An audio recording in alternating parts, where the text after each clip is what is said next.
And the strategy that you can use is very detailed. So um, the strategy for each platform will vary a little bit. Some of them might change depending how adapted it got over the last weeks or months or years. But usually, since it's so fast paced, that the strategy or the algorithm changes a little bit, and it might change 3, 4, 5 weeks from now, right? It might be completely different. As I said in the beginning of the video, we're in the middle of December right now, 2024, and it might change in 4 weeks. It might be completely different. Um, but in terms of the strategy for the majority of the platforms, and I'm talking about TikTok, Instagram, Facebook, and Pinterest, and YouTube, is heavy based on content creation and a lot of content creation. And now on these platforms, you have different kind of content. You have posts, regular posts, you have reels. Those are quick videos where you just endless scrolling. You have videos themselves, you have stories, right? But now reels for all these platforms, in this case, YouTube, Instagram, TikTok, and Facebook, it's basically an endless scroll. You scroll endless. And usually the algorithm of TikTok is very, very strong, and it shows content to individuals that are not following you. This is the whole strategy that TikTok has. So on Instagram, for example, you see until recently, you most of the time you only saw content that was related to people that you follow. But now they changed the algorithm. YouTube has done the same thing. Facebook has done the same thing. But before it was not the case. You only saw content that was related to the people that you were following. And as they saw that TikTok was exploding throughout the year of 2024, they started changing this strategy, right? So now you see content of people that you're not following. And the algorithm, when you post something, the algorithm detects it and spreads it a little bit to see if people like it, engage with your content. That means, liking the video, placing a comment, or sharing it, or saving it even to their bookmarks, which is also possible. Then, not on all the platforms, but most of the platforms, then it's considered as an engagement. And if you have high engagement, then Facebook and the other platforms, social media platforms, Instagram, Facebook, Twitter, YouTube, will spread it even more, right? Now, on the strategy, what is important? I will share a document with you about the strategy. And again, this is the strategy as of November, December 2024. It might change a month, 2 months from now. But I would say that on average, most of the platforms follow, give or take, the rough same pattern. And that is basically posting 3 to 4 times a day, not more than that. Don't post 10 times, don't post 15 times a day, unless you have many different accounts. And I'm talking about 3, 5, 6, 7 accounts, but ideally you have 3 accounts that you put a lot of effort into it. But if you want to spam, right, by creating a post every hour, you can do that, but I would have an account that you consider that could be banned or blocked, right? But usually I would stick to the rule of posting 3 to maybe 4 times a day, not more than that, ideally 3 times a day. And these are, depending on your location, right, you have to post between 10 and 11:30 in the morning, between 1 and 3, and the best and the peak time is in the evening between 7:30 and 10:30. And again, this depends on your location. So if you're, for example, in New York, right, then you post in New York time between 10 and 11:30. If you are on the other side of the world, let's say Rome in Italy, then you post in local time, Italian, 10 and 11:30 local time, right? So if let's say you're a content creator and you are in India, for example, or in Thailand, doesn't matter where you are, but let's say you're in Thailand and you want to post content on Facebook, on Instagram, or in Twitter that is in Spain, then you have to make sure that you post the time zones, right, towards the times that I mentioned in that time zone, right? So for example, if you want to post something in Rome and you're in Thailand, you Google what is the time zone in Thai, or what's the current time in Rome. And then you go, for example, into Facebook Studios, right, where that allows you to post in Instagram and TikTok, and Instagram and on Facebook, and you say, okay, I want to post this post, let's say at 10:12, right? Don't post content on the same exact hour. So that means don't post content every day at 10. Don't post content every day at 10:15, because usually what people do is when they generate automated posts, right, so posts that are scheduled, right, they post it on the round hour, or 15 or 30, right, or 10, for example.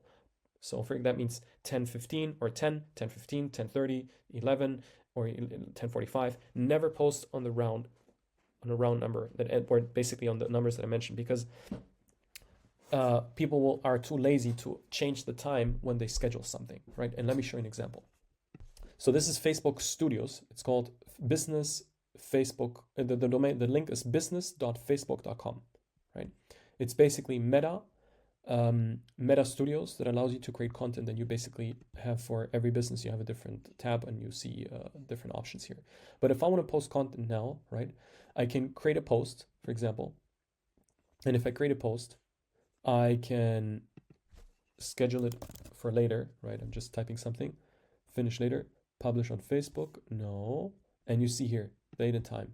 So here, usually if they have an automated system, they would just add the time that they want to post it in. So I would never add these times that I want to, that are round, right? I would make sure that I would post it, for example, at 57, or even better, like 7, not very close, right? Because you have to imagine that many people will post on the round at, let's say, 4 p.m. exactly, and it's an endless scroll, and then you will see for a long time content that was posted at 4. By the time they start getting to your content, it might be too late if you posted it at 4. So it's better to post it at a time that is like, towards the end or in the middle, because that way it gives you a little bit of time to create content that is posted at that time. This is what I would suggest. When we talk about hashtags, right? First of all, I would use anywhere between 70%, 75% of a topic that is on point. I mentioned that before, right? If you start selling shampoo, right, don't talk about cars here. It has to be on point. Make sure when you select the keywords that they have a high search, right? Coming back to our content planner, let's say I'm typing here and I'm searching for dog health. You see here that this has a lot of views, right? If I search, for example, affiliate marketing as an example, you see it says here 2 million, but it's very broad, right? Affiliate program. But if I search, for example, the difference between affiliate and affiliates, no, it's 10% of what it actually is normally. 3.7 million views a month, and that says only 400,000. That's 10%. Affiliate shop, 1,000 views a month, which is not a lot, right?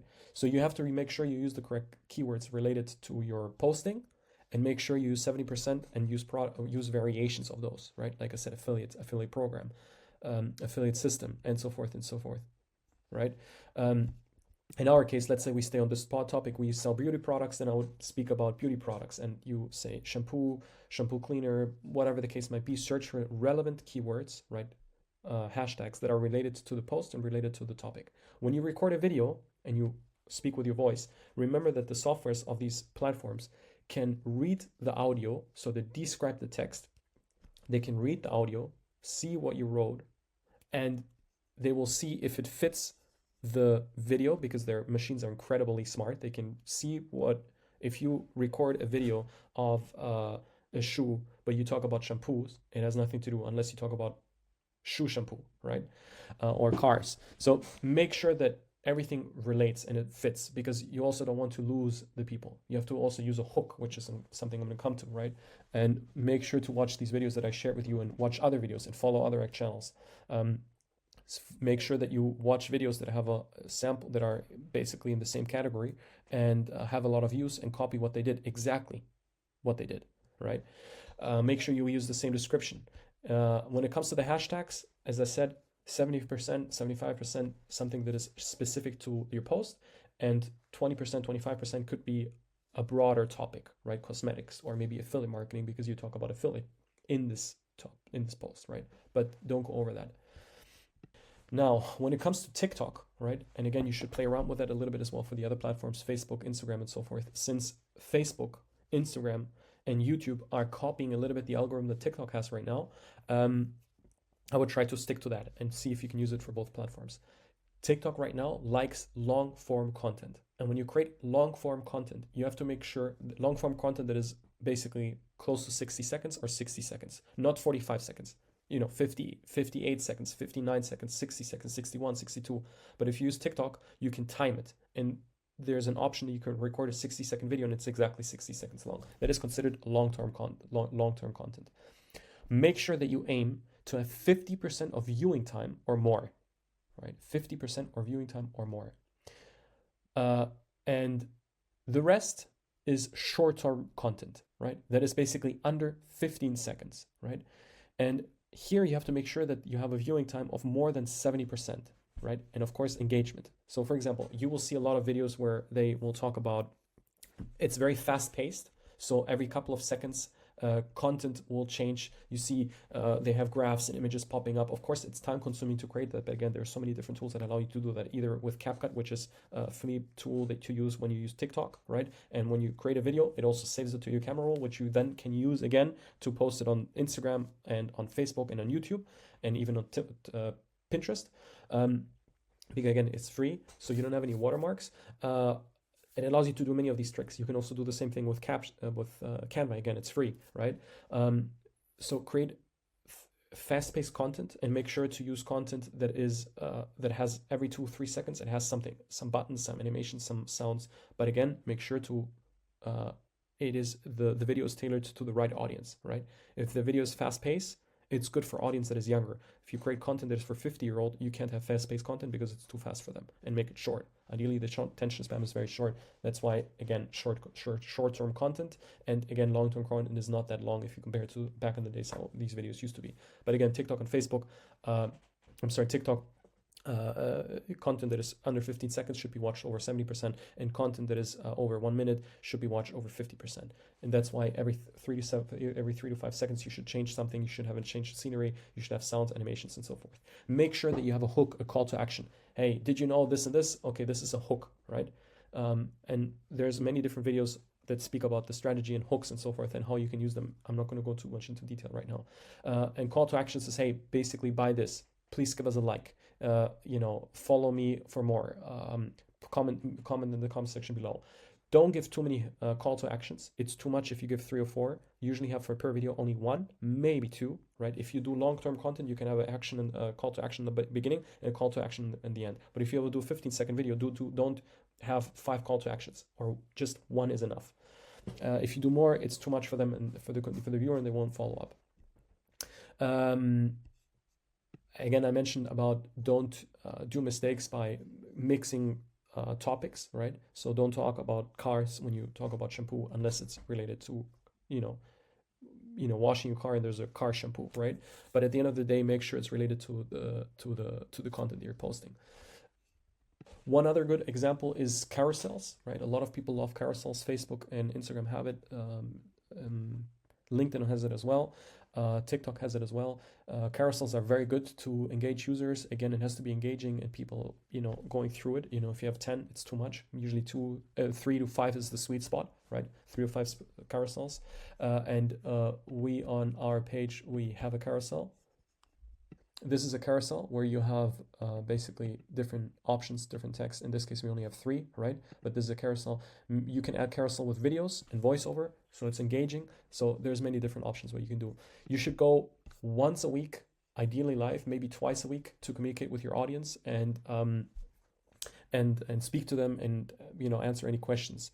When you create content on TikTok, it's good if you have multiple people in it, either you or you show yourself and then you show someone else, a meme where someone is jumping or falling down or interacting, like we saw in the other video that you saw where she's showing herself and in the background there's something else with a green screen. So you see several things moving around, several people moving around, which is very interesting and good and keeps momentum.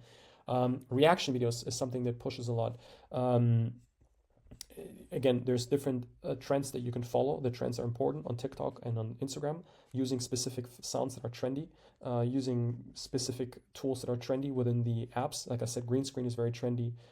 Using their text-to-speech is very trendy. Using their AI voice changer is very trendy. Using music is very trendy. So there's many different things that are trending on these platforms. And that's actually the keyword is trending. So you can search on Google or on YouTube, trending Instagram, trending TikTok, and search for specific topics that help you understand it. You should engage with your audience. That means comment on the comments, respond to your comments, comment on other videos, right? That you see related to your niche, right? On your social media accounts. For example, if you create an account in TikTok, engage with other accounts that are related to the same topics that you have and like their comments, engage with them, write comments below, like their videos, share their videos, because it will also help your channel to grow. Because that's how the algorithm is built on these social media platforms. And yeah, that's as much as I can tell you now about these